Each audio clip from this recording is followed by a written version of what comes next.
ഇപ്പോൾ പ്രതിപക്ഷ നേതാവ് വി ഡി സതീശൻ മാധ്യമങ്ങളെ കാണുകയാണ്. അതിലേക്ക് കാസർഗോഡ് വെച്ച് നടത്തിയ ഒരു പ്രസംഗം, ആദ്യം നടത്തിയ പ്രസംഗം CAA-യുമായി ബന്ധപ്പെട്ട് നടത്തിയ പ്രസംഗം ഇപ്പോഴും അത് തന്നെ പറഞ്ഞുകൊണ്ടിരിക്കുകയാണ്. അത് മുഴുവൻ പച്ചക്കള്ളമാണ്, നട്ടാ കുടിക്കാത്ത നുണയാണെന്ന് ഞാൻ പറഞ്ഞു. രാഹുൽ ഗാന്ധി CAA ബില്ല് പാർലമെന്റിൽ വരുമ്പോൾ വിദേശത്തായിരുന്നു എന്ന് പറയുന്നത്. രാഹുൽ ഗാന്ധി CAA പൌരത്വ നിയമത്തിനെതിരായി പാർലമെന്റിൽ ഹാജരായി വോട്ട് ചെയ്തതിന്റെ തെളിവ് ഞങ്ങൾ ഹാജരാക്കി.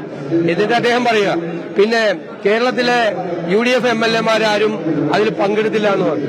ശശി തരൂരിന്റെ പ്രസംഗം, NK പ്രേമേന്ദ്രന്റെ പ്രസംഗം, ET മുഹമ്മദ് ബഷീറിന്റെ പ്രസംഗമൊക്കെ ഞങ്ങൾ മുഖ്യമന്ത്രിയുടെ ഓഫീസിലേക്ക് അയച്ചു കൊടുത്തു.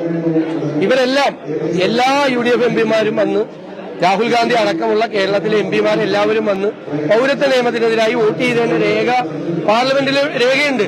എന്നിട്ടൊരു മുഖ്യമന്ത്രി കസേരയിൽ ഇരുന്നുകൊണ്ട് ഒരാള് പച്ചക്കള്ളം പറയുകയാണെങ്കിൽ കള്ളപ്രചരണം ഇന്നു മുതൽ ആരംഭിച്ചു എന്ന് പറഞ്ഞിരിക്കും നല്ലത്, കുറച്ചുകൂടി എളുപ്പം. ഈ വ്യാജ പ്രചരണം, LDF സ്ഥാനാർത്ഥികളുടെ പോസ്റ്ററിൽ പോലും മുഖ്യമന്ത്രിക്കൊന്നും മുഖമില്ല എന്ന് അങ്ങനെ ഒരു ഇതൊന്നും അതൊക്കെ അവര് തീരുമാനിക്കണല്ലേ.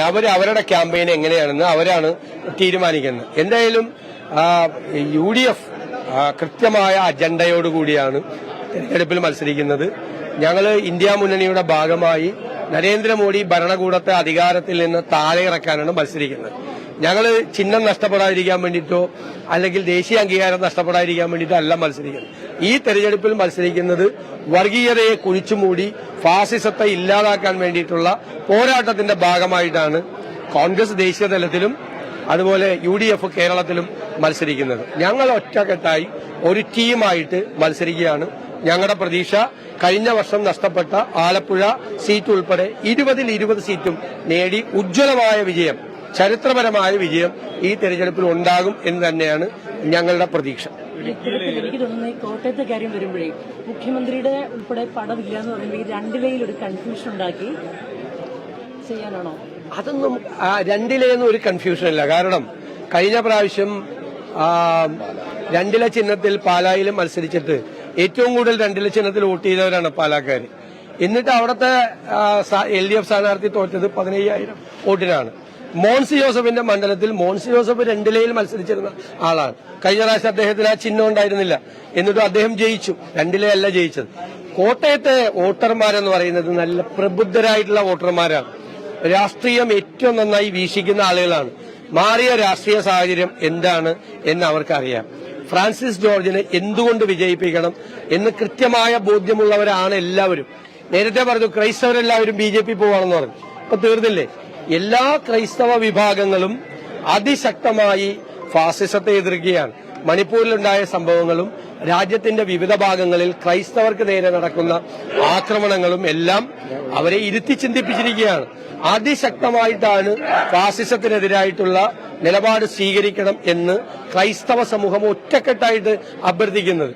അപ്പൊ ഇവര് പോകുന്നത് പോലെ അവിടെ ചിഹ്നം പോകാതിരിക്കാൻ വേണ്ടിയിട്ടല്ല പോകുന്നത്, ഫാസിസത്തെ ചെറുത്തു തോൽപ്പിക്കാൻ വേണ്ടിയിട്ടാണ് ഫ്രാൻസിസ് ജോർജ് ഉൾപ്പെടെയുള്ള ആളുകൾ പാർലമെന്റിലേക്ക് മത്സരിക്കുന്നത്.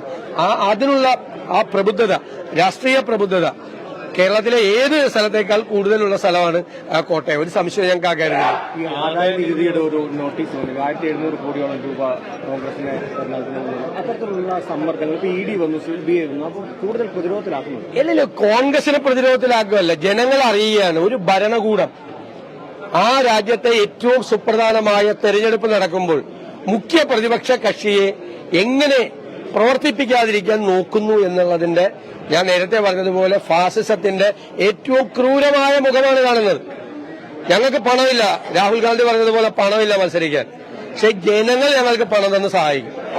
ഞങ്ങളൊക്കെ ആളുകൾ വിളിക്കുകയാണ്, ഞങ്ങളുടെ സ്ഥാനാർത്ഥികളോട് ആളുകൾ പറയുകയാണ്, ഞങ്ങൾക്ക് ജനങ്ങൾ പണം തരും. ഞങ്ങൾ ക്രൗഡ് ഫണ്ടിങ് നടത്തി സാധാരണക്കാരായ പാവങ്ങളായ കൂലിപ്പണിക്കാരുടെയും വീട്ടുജോലിക്ക് പോകുന്നവരുടെയൊക്കെ പണം കൊണ്ട്, അവർ നൽകുന്ന 50 രൂപയും 100 രൂപയും കൊണ്ട് ഞങ്ങൾ തെരഞ്ഞെടുപ്പ് നടത്തും. ഞങ്ങളെ പണം കൊണ്ടൊന്നും തോൽപ്പിക്കാൻ പറ്റില്ല. പക്ഷേ എത്ര ക്രൂരമായിട്ടാണ് ഫാസിസത്തിന്റെ മുഖം, എത്ര ക്രൂരമാണ്. ഇവരാണ് വീണ്ടും അധികാരത്തിൽ വരുന്നതെങ്കിൽ ഇന്ത്യയിൽ പ്രതിപക്ഷം പോലും ഉണ്ടാവില്ല. പ്രതിപക്ഷ നേതാവിനെ ജയിലിലിട്ട് വിഷം കൊടുത്തു കൊന്ന റഷ്യയിലെ പുട്ടിനെ ഓർമ്മിപ്പിക്കുകയാണ് ഇവര് യഥാർത്ഥത്തിൽ. അപ്പോ ഇവര് വീണ്ടും അധികാരത്തിൽ വന്നാൽ എന്തായിരിക്കും സംഭവിക്കാൻ പോകുന്നതിന്റെ ഏറ്റവും വലിയ സൂചനയാണ് ഈ ഇൻകം ടാക്സ് വഴിയൊക്കെ നടത്തിയത്. ആകെ 14 ലക്ഷം രൂപ അയാളാണ് ക്യാഷ് ആയിട്ട് ട്രാൻസ്ഫർ ചെയ്ത് ഞങ്ങളുടെ അക്കൗണ്ടിൽ. അത് ഞങ്ങളുടെ എംപിമാര് ലെവി പോലെ കൊടുത്ത പൈസയാണ്, അല്ലാതെ കള്ളപ്പണമൊന്നുമല്ല. അതിനാണ് ഞങ്ങളുടെ അക്കൗണ്ട് മുഴുവൻ ഫ്രീസ് ചെയ്ത് മുഴുവൻ ഭരണത്തിന്റെ എല്ലാ സൗകര്യങ്ങളും ഉപയോഗപ്പെടുത്തി കോൺഗ്രസിനെ പ്രവർത്തിക്കാതിരിക്കുകയാണ്. എന്നിട്ട് അവര് കോടികൾ കൊടുക്കുകയാണ്. അവര് CBI ഉപയോഗിച്ച് ED ഉപയോഗിച്ച് റെയ്ഡ് നടത്തി ആ സ്ഥാപനങ്ങളെ ഭയപ്പെടുത്തി 500,000 കോടി മേടിച്ച ഫണ്ട് ചെലവാക്കി ഇലക്ഷൻ നടത്തുന്നു. ഞങ്ങൾക്ക് പൊതുസമൂഹം തന്ന കണക്ക് വൈറ്റ് മണി അത് ചെലവാക്കാൻ പോലും സമ്മതിക്കുന്നില്ല. അത് യാഥാർത്ഥ്യം. അതിനെയൊക്കെ നേരിടും. ഇതിനേക്കാൾ എത്രയോ വലിയ പ്രതിസന്ധി നേരിട്ട ഒരു നൂറ്റാണ്ട് കാലം നേരിട്ട പാർട്ടിയാണ് കോൺഗ്രസ്. ഞങ്ങൾ ആ പ്രതിസന്ധിയെ നേരിടും. ഇപ്പൊ ഞങ്ങൾ അതിനുവേണ്ടി ഞങ്ങൾ സജ്ജരാണ്. പണമില്ലാതെയും തെരഞ്ഞെടുപ്പ് മത്സരിക്കുന്നത് എങ്ങനെയാണെന്ന് ഞങ്ങൾ ഈ പ്രാവശ്യം കാണിച്ചു കൊടുക്കാം. ഇരട്ട വോട്ട് ഇപ്പോ ആറ്റിങ്ങലിൽ 10,000 കണക്കിന് വോട്ട് തെരഞ്ഞുപിടിച്ച് ശ്രദ്ധയിൽപ്പെടുത്തിയ ഇലക്ഷൻ കമ്മീഷൻ ഇതുവരെ ഒരു നടപടി സ്വീകരിച്ചിട്ടില്ല. അപ്പൊ ഞങ്ങൾ നിയമപരമായ നടപടികൾ സ്വീകരിക്കും. സംസ്ഥാനത്ത് വ്യാപകമായി ഇടതുപക്ഷ യൂണിയൻ പ്രവർത്തകരെ ഉൾപ്പെടുത്തിക്കൊണ്ട് വോട്ടർ പട്ടികയിൽ വലിയ ക്രമക്കേട് നടത്തിയിട്ടുണ്ട്. കഴിഞ്ഞ പ്രാവശ്യം ഞങ്ങളിത് പുറത്തു കൊണ്ടുവന്നതാണ്. ഈ പ്രാവശ്യവും ഞങ്ങളത് പുറത്തു കൊണ്ടുവരും.